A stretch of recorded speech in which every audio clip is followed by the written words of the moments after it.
To create an email template in Brevo, log into your Brevo account at app.brevo.com. Then from the left sidebar, click Transactional and choose Templates. Hit that blue Create Template button, select Email Template, fill in the sender email, sender name, subject line, and preview text. Then click Save. That's literally the whole skeleton done, a reusable foundation for every order confirmation, password reset, account notification, and automated message you'll ever send. If you walk away now, you've already got the mechanic down. But if you stick around, I'll share the real-world tweaks, the ones that keep your transactional emails out of spam and make them feel instantly trustworthy.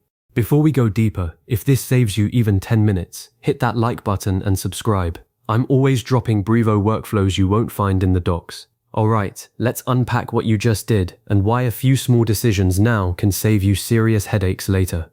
When you land in the templates area, take a beat to scan what's already there. I can't tell you how many times I've watched someone spin up a new password reset template, only to discover 3 identical clones hiding in the list, all with different sender emails and zero consistency.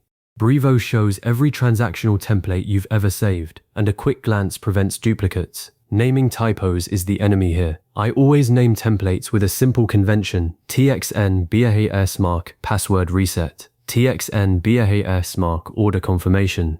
The TXN prefix groups them together and makes them impossible to confuse with marketing emails. Do this now before you even click Create Template, because renaming later in the editor isn't always smooth if you've already integrated the template ID into your API calls.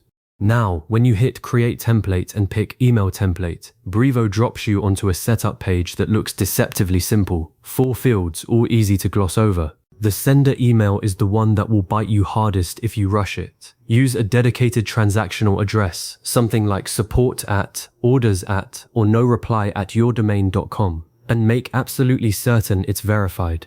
Brevo won't let you send via SMTP or API unless the sender passes domain authentication. I still remember the day I wired up a new password reset flow, tested everything flawlessly, only to realize 0 emails were actually delivering because I'd typed admin@mycompany.com into the sender field. A single typo. Go to Senders and IPs under your Brevo account menu. Double check that the exact email or domain is greenlit before you commit. You want a monitored inbox too. If you use no reply, at least set up forwarding so you catch bounce notifications and abuse reports. Clients will try to reply to transactional emails, and a silent void kills trust. Sender name is next, and I'm opinionated on this one. Skip the generic no reply label.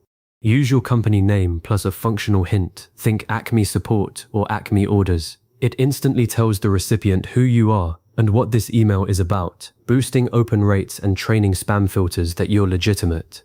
The subject line for transactional emails should be fearless in its clarity. Your Acme order #1234 is confirmed. Works 100 times better than great taste or here's your stuff. Recipients scan inboxes in seconds, and a clear subject line cuts through noise.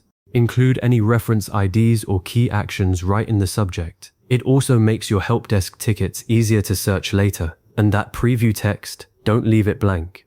If you do, most email clients will yank the first chunk of HTML, which is often an ugly tracking pixel or an unsubscribe link. Instead, write a single sentence that complements the subject line without echoing it. For an order confirmation, I might use download your invoice and track your shipment anytime. It adds a layer of usefulness that the subject alone can't carry. Once you hit save, Brevo creates the template shell and opens the full visual editor where you'll build the actual email body.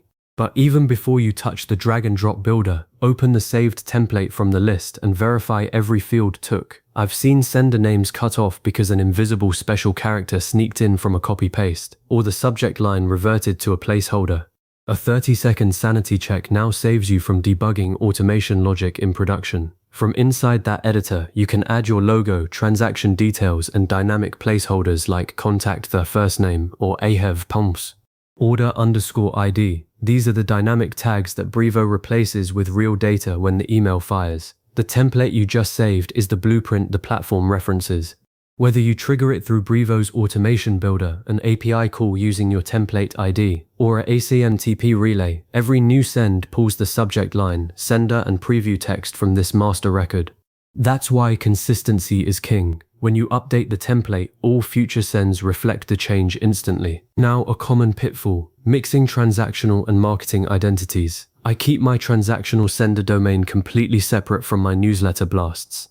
If your marketing IP gets a reputation ding, you don't want password resets or flight confirmations riding the same rail and landing in spam. In Brevo, you can manage multiple sender domains under one account, so there's no excuse to blur the lines.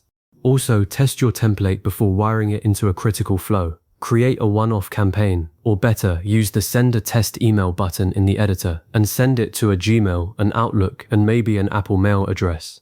Check how preview text renders, whether the sender name truncates on mobile, and if any weird formatting breaks. It takes 5 minutes and has saved me from launching with a garbled logo on half my users' screens. Over time, your template library will grow. Archive what you don't actively use rather than deleting it, because you never know when you'll need to resurrect that exact TXN shipping update layout. Organize with that naming prefix I mentioned. Review sender information quarterly. Domains sometimes expire or employees leave, and trim duplicates ruthlessly. I also recommend keeping a master blank template with just your brand's standard sender info and a generic subject line placeholder. You can clone it in 2 clicks whenever you need a new transactional type, which is far faster than filling out the setup page from scratch again. That one tiny workflow cut my template spin-up time from a minute to about 10 seconds. To recap, you've now built a reusable email template in Brevo from the transactional templates area, locked in your sender details, subject line, and preview text, and saved a consistent foundation for every automated message your business sends. You've set up a naming convention that will scale, verified your sender domain, and you know to test before going live. From here, open the editor, drop in your design, and integrate the template into your automations or API requests. Bookmark this video so next time you need a fresh password reset or order confirmation template, you can run the whole sequence in under a minute without missing a single detail. I'll catch you in the next one.